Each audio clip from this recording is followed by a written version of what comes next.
Cathexis.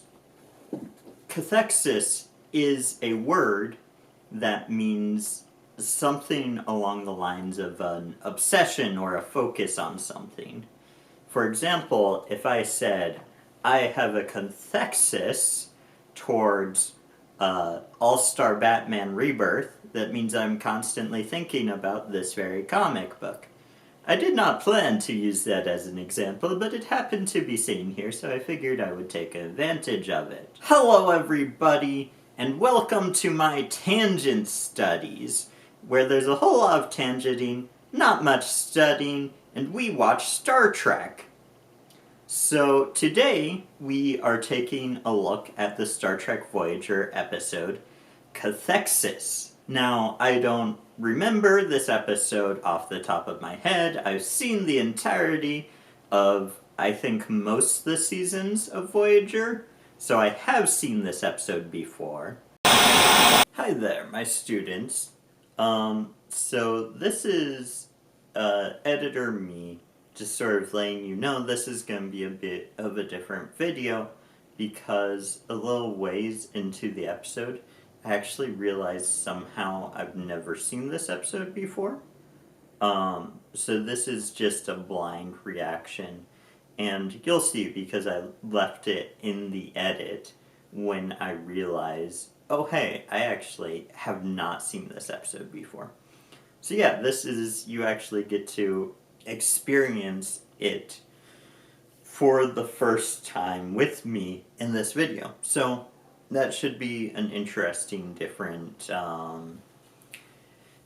thing there, and it led to a lot more of like me making speculations about where the episode's going and stuff. I think it's kind of fun. Hopefully you do too. Anyway, back to Purple Jacket me. But I'm gonna jump into it, see where I have things to talk about. I can talk about lore, I can talk about philosophy. You know, sort of my goal with this is to use this show as a way to tangent about stuff that actually applies to our real lives. So if you're on board with that concept, you can hit subscribe, and that's your way of joining our beautiful eccentric academy. With that being said, I'm already tangenting for too long, and it's not time for that yet, so let's jump right into the episode.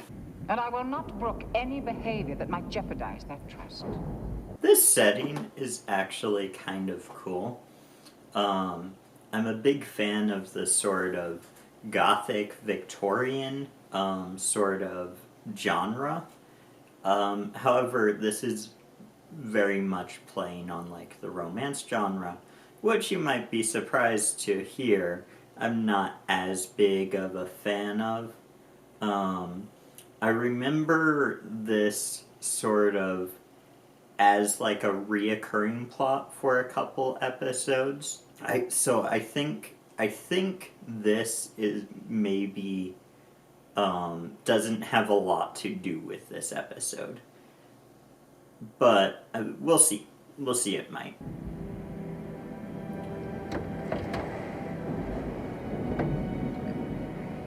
There's a lot going into this. It's going to be kind of surprising if this doesn't have anything to do with the episode, but I do kind of seem to remember that it does start off with this whole thing, and then that kind of drops off. One thing above all I must demand. You are never, under any circumstances, to go onto the 4th floor. Is that clear? Bridge to Captain Janeway. This is a very, Beauty and the Beast-esque story here. Yeah, I'm very interested to see if this actually serves a purpose in the episode or not. Extracted? Yes, from the looks of it, someone drained the energy from every single axon and... Hey, Kes has that purple costume. Again. Okay, so, let's make some predictions. What we have so far is Chakotay being brain dead. We have the title Cathexis, and then we have the holodeck at the beginning, So, I don't know, I remember some of these early episodes playing with a bit of the idea of romance between Chakotay and Janeway.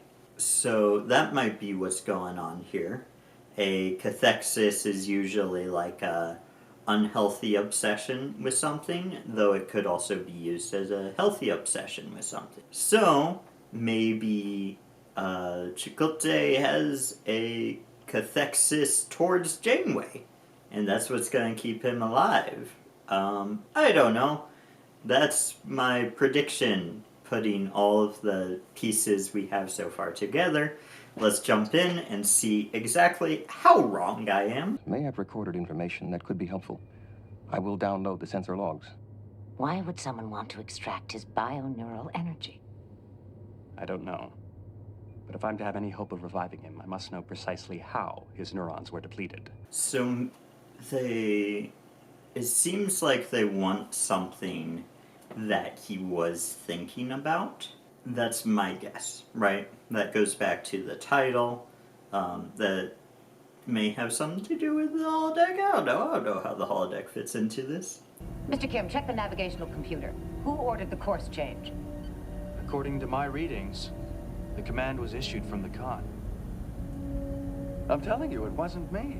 So maybe this is an episode where something happens, their brain gets wiped, and they don't remember. That's the thought I'm going on so far. It's a medicine wheel. Showed me how it works. The wheel represents both the universe outside and the universe inside our minds as well. They believe each is a reflection of the other. I think I've seen this episode before. So this is my genuine initial reaction to this. None of this is seeming familiar to me. Is someone here?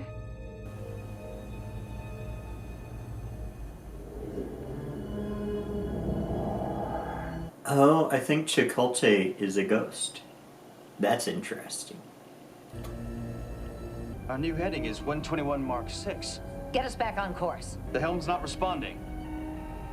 I'm locked out. Okay, so here's what I'm thinking. I think Chakotay is a ghost, and he's making the ship do things. That's what my run theory is. Who's in the navigational control? No one right now. I was there this morning, and Lieutenant Paris was in there just a few minutes ago. That's not true. Are you certain about that, B'Elanna? Positive. I just saw him leave about 5 minutes ago. Janeway out. I want you to go down to sickbay. Have the doctor check you out.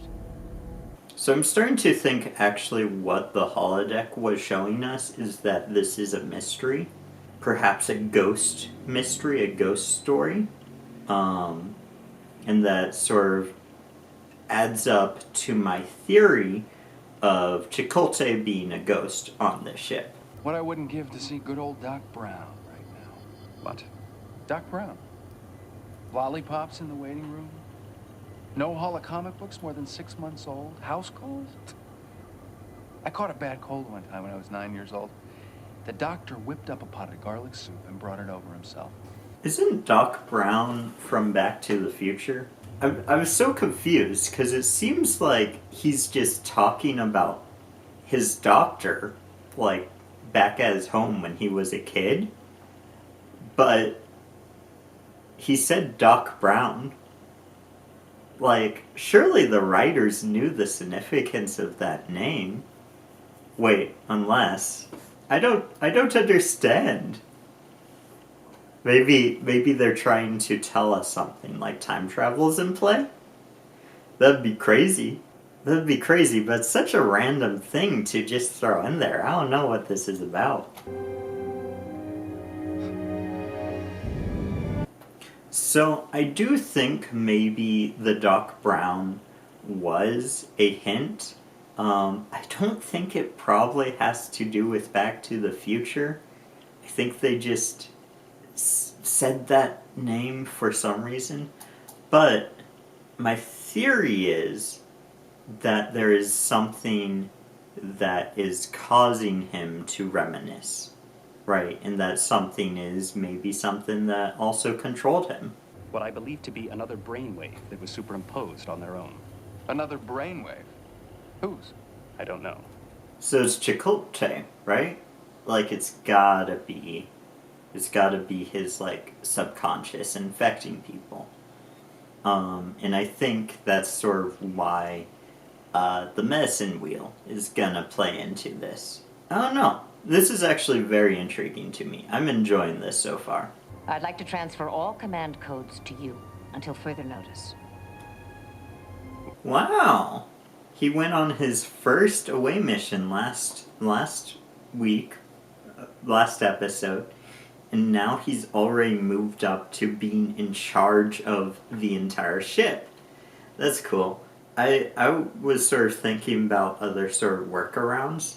I think making sure that one person can't, change anything on their own. For example, you have each person has a command code, right? But you, in order to like change where the ship is going, or whatever you're going to change on the ship, you have to enter 2 different command codes. That way, 2 different people are agreeing to do that thing. Much like in Next Generation, how you see the self-destruct of the Enterprise has to be agreed upon by the captain and the first officer. It might be enough to illuminate any anomalous energy. Harry, what do you think?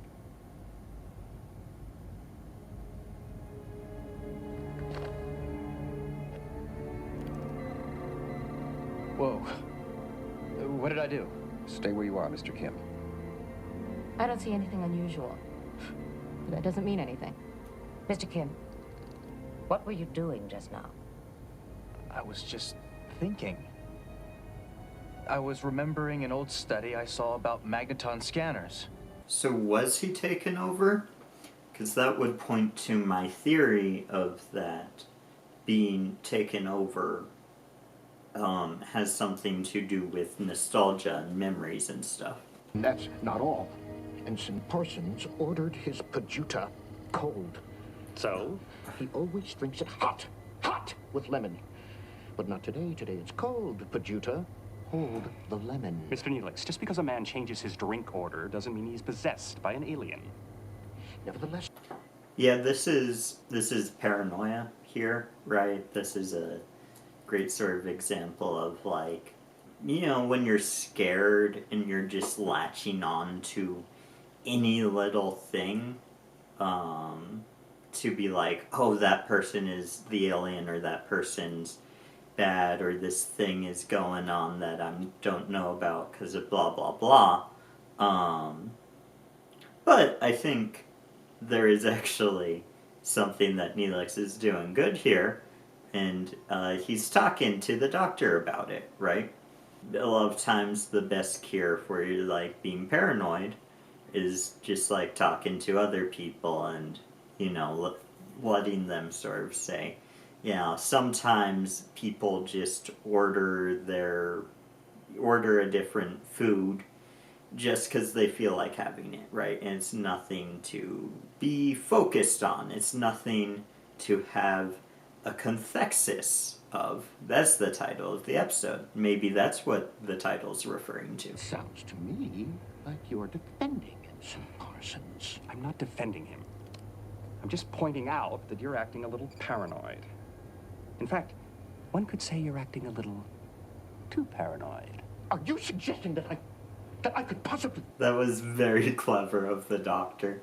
It's sort of just like flipping the script, showing Neelix what he's doing to everyone else. I appreciate that. Also, the doctor, he has a bit of a trickster in him, It's very funny to just be like, oh, well, I'm actually suspicious of you. I'll be back as soon as you wake, dearest. Don't worry, you're in good hands. I've talked about this in previous reviews. The romance between Neelix and Cuss is just, it feels so creepy to me. The actress, I think, was like 1920 during the filming of season 1, and the character isn't even a year old yet, I believe, in the continuity of the show. Okay, she's 2 years old. Anyway, the point is, it's a really creepy dynamic. They sort of get around it by saying her race ages so fast, and like it's a whole thing. They don't live very long, which can be kind of interesting, but also makes me very uncomfortable on like the romance angle of it. But like even with like her aging fast, like her maturity like clearly isn't equal to Neelix, which makes the relationship just feel a little bit manipulative, which I guess is probably really kind of the problem you have with age gaps, right? Is when maturity is different, it creates opportunity for there to be sketchy stuff within the relationship, unhealthy dynamics. With that being said, it's a weird, complicated topic. I don't feel qualified to get into it too much, so.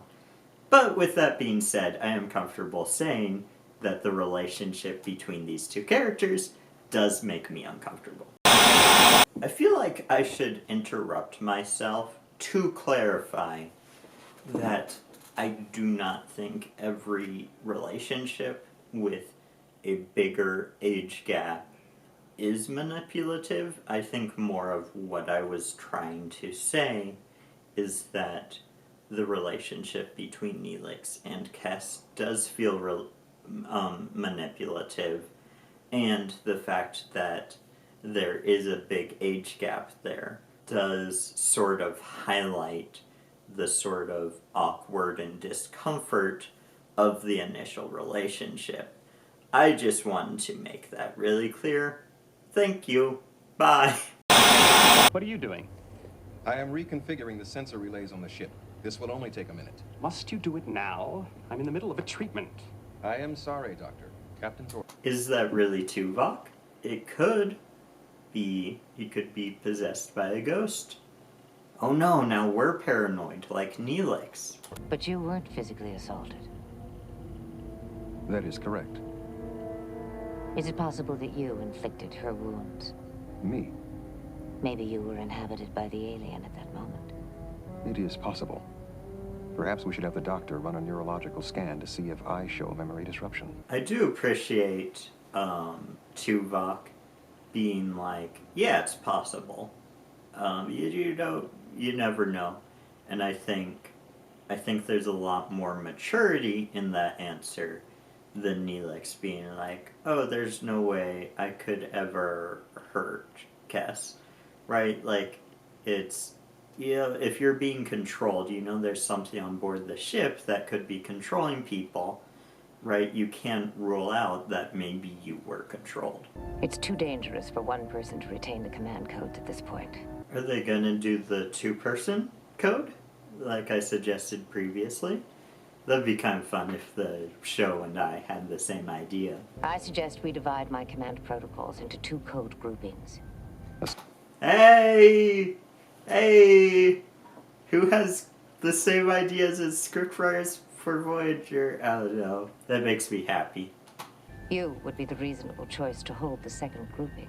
So now the thing we might be afraid of is whether or not this ghost can possess multiple people at once. Any luck getting the doctor back online? Not yet. Whoever did this put up one hell of a roadblock.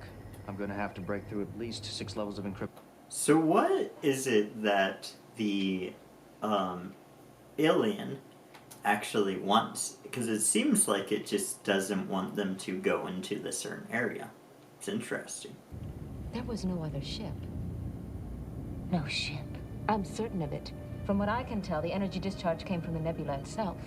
Is it a sentient nebula that doesn't want them to discover it? That'd be interesting. I keep going back to there is an episode of Next Gen where everyone's minds are wiped besides Data because there's aliens that like don't want to be discovered, and then like the crew sort of agrees to having their minds wiped, and Picard like makes Data agree to like not letting them go back and like rediscover the aliens. This is a very good episode. And that's sort of the vibe that I'm getting from this one here. Lieutenant. I have no memory of injuring Kess. Perhaps I was occupied by the alien at that time. Perhaps so. This kind of feels like the previous mentioned episode of TNG, but Tuvok's playing the role that Data played.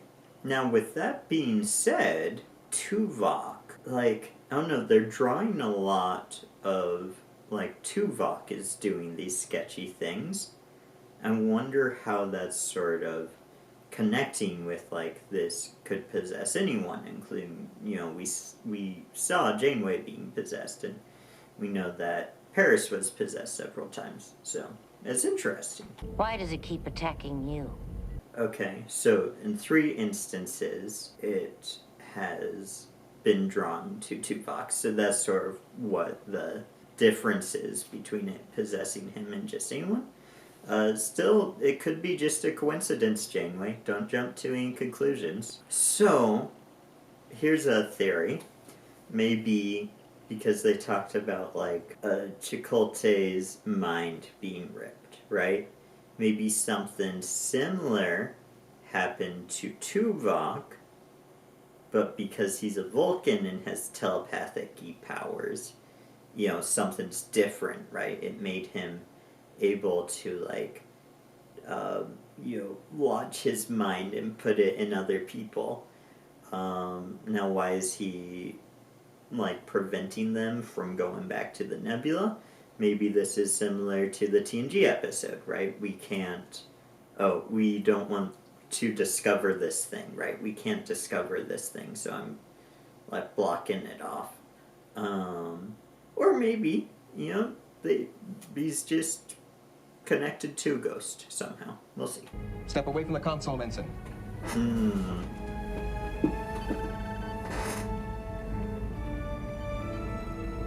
Captain, we're entering the nebula.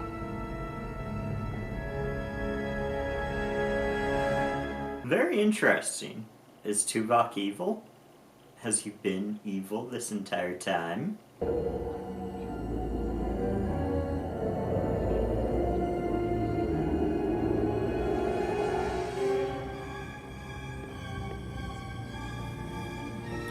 Ooh, so maybe what's going on here is there's 2 ghosts, right?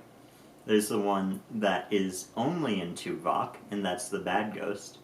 And then Chakotay is on the ship, like trying to keep them from going into the nebula, right? Tuvok alien doesn't want, or wants them to go into the nebula. But Chakotay is possessing people to prevent them from going into the nebula. I don't know. That's a thought. What's happening? The warp core's been ejected. No. No. We must continue.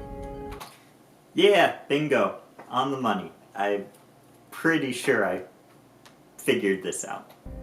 If the alien's in Tuvok, how could it be down in engineering at the same time? I don't know. Unless there are 2 aliens. I bet it's Chakotay. I bet our boy Chakotay is a ghost. The authorization was entered by Commander Chakotay. The collective neural energy of your crew will sustain my people for years to come. Okay, so they eat brains, like the fiends without a face. They eat your mind matter. That's fun. Did it work? It appears so. And then the doctor just put his mind back in his brain. Oh no, it's a little bit of like oh yeah, then we did magic, basically. But I understand they have to end the episode. Every episode can only be so long. So I understand why they have to end it this way. But I would prefer a little more explanation of how they just stuck his mind back in his body, you know? How did you manage to reintegrate his consciousness? It involved 3 neural transceivers, 2 cortical stimulators, and 50 gigaquads of computer memory. I would be happy to take you through the process, but it would take at least 10 hours to explain it all to you. Okay. I stand corrected a little bit. That's a pretty clever way to, you know, do that, where it's like, I know I just have to tack on, and then the doctor did this magic thing, but having the doctor kind of reference it, of being like, oh, it would take far too long to explain, you know, kind of making it a little bit of a self-aware joke. Yeah, I like that. That's pretty good. Alright, everybody, that has been Star Trek Voyager Cathexis, and I really liked this episode. I always enjoy when Star Trek does sort of a mystery. I also like sort of the ghost angle. Now, this episode, I think, isn't a perfect episode. There's clearly better versions of this episode that could have been made. But overall, I would recommend watching this one, especially if you have someone to watch it alongside with, where you can sort of figure out the mystery. I should probably say that at the beginning, as opposed to at the end, where I kind of spoil what the mystery is. But surely, if you've watched this far, you've already watched the episode, and you aren't just watching my review, because that would be silly, and you would be a goober for that. Anyway, this has been Tangent Studies. I hope you've enjoyed. I hope you hit the like button or the dislike button. You get to choose here on this channel. And until next time, I will see you later. Don't forget to brush your teeth, live long and prosper, and farewell.